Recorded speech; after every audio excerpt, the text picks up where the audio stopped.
Shalom,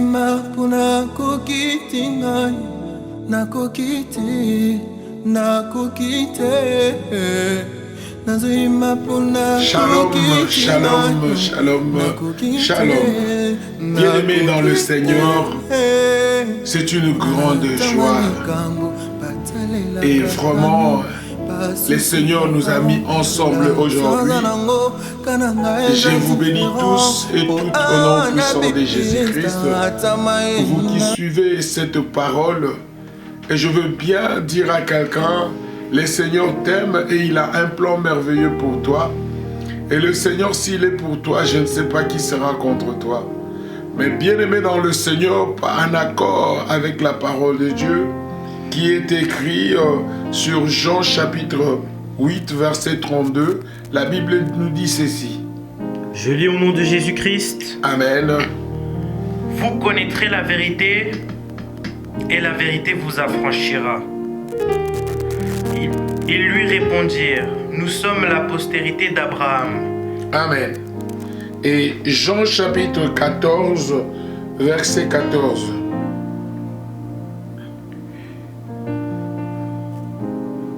Je lis au nom de Jésus-Christ. Amen. Si vous demandez quelque chose en mon nom, je le ferai.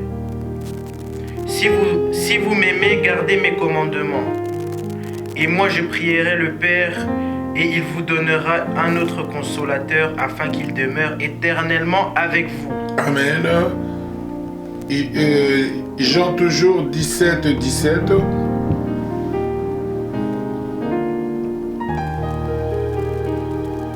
Je lis au nom de Jésus-Christ. Amen. Sanctifie-les par ta vérité, ta parole est la vérité. Amen. Sanctifie-les par la vérité, ta parole est la vérité. Pour finir, Jean 14, 27.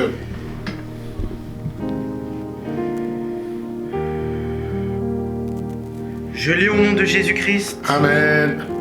Je vous laisse la paix, je vous donne ma paix. Je ne vous donne pas comme le monde donne. Amen. Que votre cœur ne se trouble point et ne s'alarme point. Parole du Seigneur. Amen, amen. Bien-aimés, en tout cela, je commence par le premier préambule, c'est vous connaîtrez la vérité et la vérité vous affranchira et la vérité vous rend libre. Jésus-Christ est la vérité et la vie. À cause de la vérité, je me permets de venir devant vous pour vous dire, vous qui êtes en train de fêter le jour de Noël, et le jour que vous vous donnez beaucoup de peine pour chercher à avoir des cadeaux, beaucoup de choses, je ne suis pas contre. Mais par contre, je dirais à quelqu'un ce soir, la vérité c'est Jésus-Christ.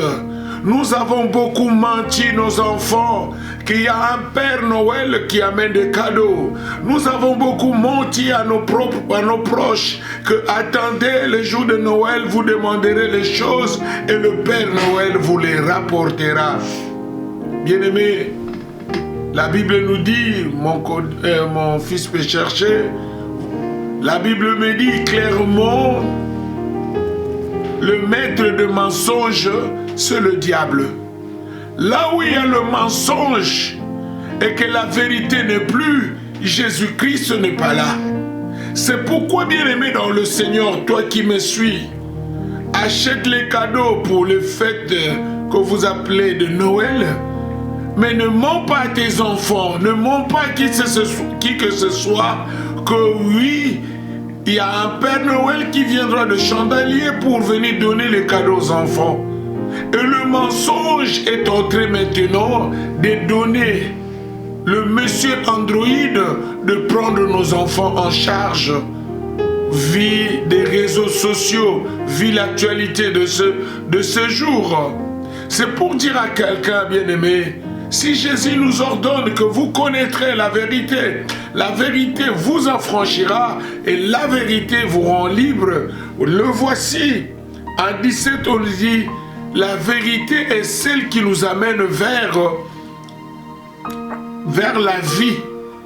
Et quand quelqu'un commence à comprendre que l'Église est là pour propager la bonne nouvelle, et la Bible dit, l'Esprit de l'Éternel est à moi, il m'a oint pour annoncer la bonne nouvelle.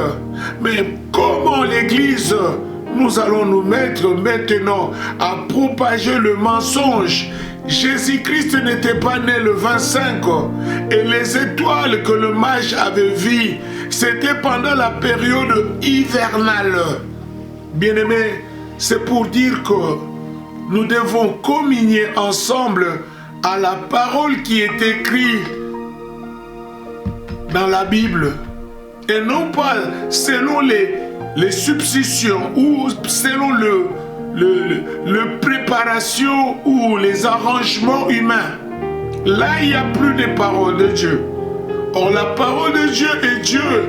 Et lorsque la parole de Dieu entre dans notre vie, c'est pour nous transformer et nous amener vers un but de changement total. C'est pourquoi je veux dire à quelqu'un ce soir, répentez-vous en ça. Faites une bonne conversion. À la place de nous appeler et de nous dire et de nous propager la nouvelle naissance, la naissance de Jésus. Or, Jésus n'est pas né le 25. On nous prépare à des exhortations de naissance de Jésus. Et nous parlons que nous sommes en train de passer à la période de Natal.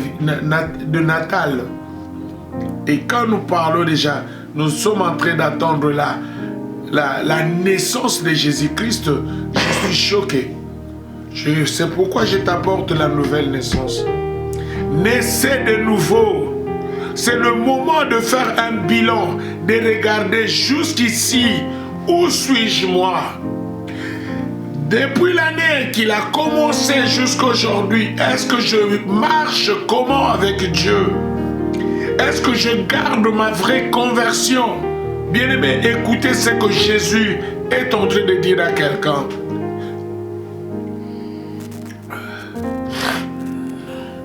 Amen. Amen. Jean chapitre 3, verset 6. Je lis au nom de Jésus-Christ. Amen. Ce qui est né de la chair est chair, et ce qui est né de l'esprit est esprit. Continue. Ne t'étonne pas que je t'ai dit, il faut que vous naissiez de nouveau. Amen. Amen. Le Seigneur dit, ne t'étonne pas si je te dis, il faudrait que vous renaissiez de nouveau. Bien-aimé, renaître de nouveau, c'est un engagement personnel entre toi et le Seigneur. Il n'y a personne, même ton pasteur ne dira aucun non, aucun oui ou aucun non. C'est toi, c'est l'engagement personnel entre toi et le Seigneur. Et lorsque tu renais de nouveau, bien-aimé dans le Seigneur, c'est un détour entre ta vie mondaine et la vie actuelle. Je veux que vous changiez des choses. Je veux que la vérité entre dans la maison de quelqu'un. Je veux que vous sachiez que à chaque jour mérite sa peine. La journée du 25 ne signifie absolument rien. Mais ta plus grande journée, c'est le jour que tu as accepté Jésus. Alléluia. Amen. C'est le jour dont les choses ont commencé à changer et il y a un détour radical, il y a la métamorphose qui entre en toi. Vous devenez une autre personne.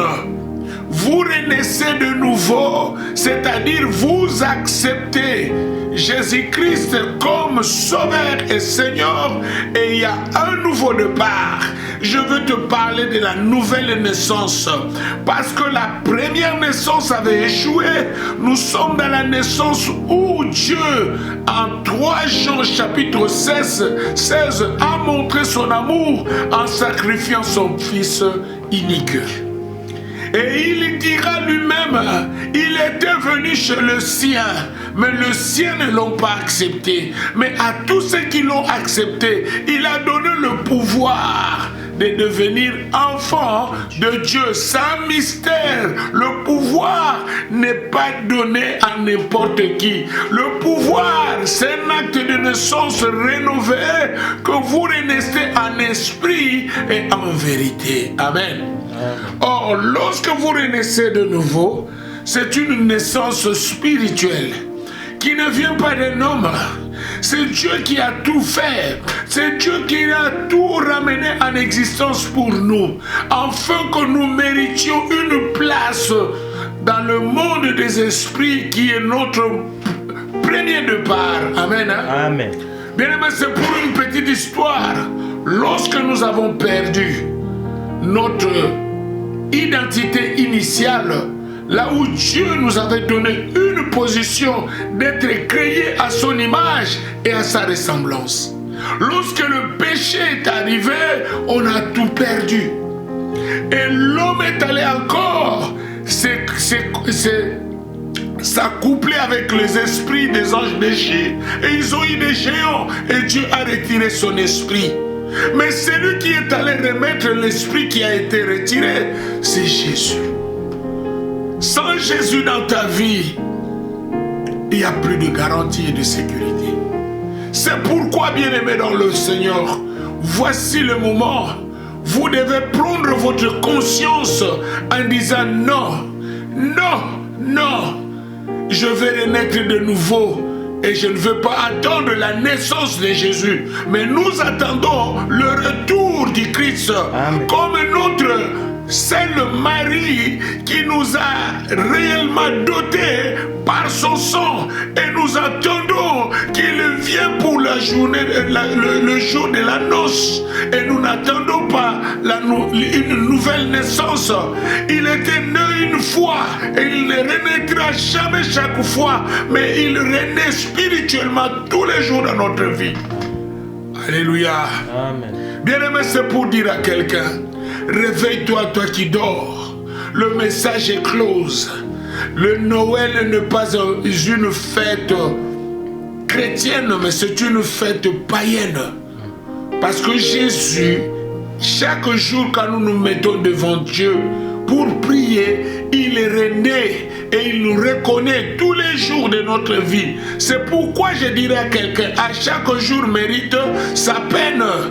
Ne mettez pas un jour spécial dans votre vie, parce que le jour spécial, c'est le jour que tu as accepté Jésus comme Sauveur et Seigneur. Là, c'est un jour spécial. C'est même le jour le plus important de ta vie, parce que tu as accordé la nouvelle naissance en toi, qui est une naissance spirituelle. Maintenant tu as un Père qui est au ciel, et Jésus te le présente en Luc 11 verset 1er.